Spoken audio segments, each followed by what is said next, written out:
Dans Trésor de glace, l'œuf de dragon, collectez des pierres étincelantes avec habileté et tactique pour décorer vos amulettes.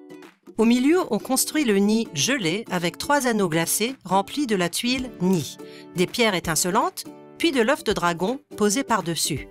La partie comporte plusieurs manches. À chaque manche, un joueur est le cracheur de feu et reçoit la maman dragon et le coffre.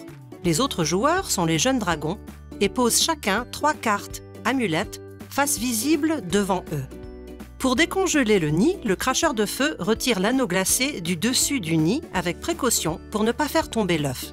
Si l'œuf tombe malgré tout, on le repose tout aussi délicatement dans le nid et la maman dragon rejoint l'un des petits trous du coffre au trésor. Les jeunes dragons et le cracheur de feu prennent, à tour de rôle, des pierres étincelantes tombées du nid jusqu'à ce qu'il n'y en ait plus.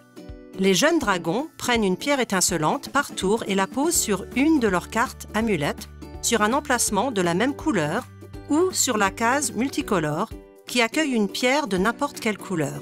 Lorsqu'une carte amulette est complète, mettez les pierres étincelantes de côté. Retournez la carte devant vous et tirez une nouvelle carte amulette.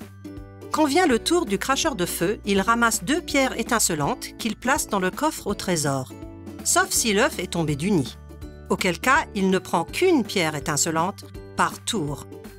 Lorsqu'il n'y a plus de pierres étincelantes à l'extérieur des anneaux, le cracheur de feu enlève le 2e anneau glacé et les joueurs recommencent à ramasser des pierres précieuses à tour de rôle.